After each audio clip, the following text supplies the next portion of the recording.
Hey everyone, today I'm going to be showing you this electric nail trimmer.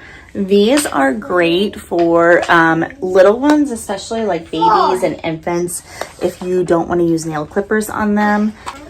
But each little nail file head is going to be different depending on how soft or firm you're going to need it. This is kind of a coarse one, and then as you can see, the case has all the other ones in here, and it even has a little drill file there. So lots of options. It comes with replaceable heads and also these replaceable ones. So you're going to have a lot of choices.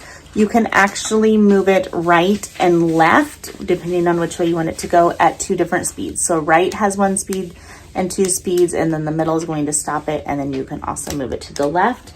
And then once you're done, you would just return that back to the case. Put this in here so you can take it with you. It's easy to store. You know where everything is. Again, great for little ones, or even if you don't like to use nail trimmers. So thank you.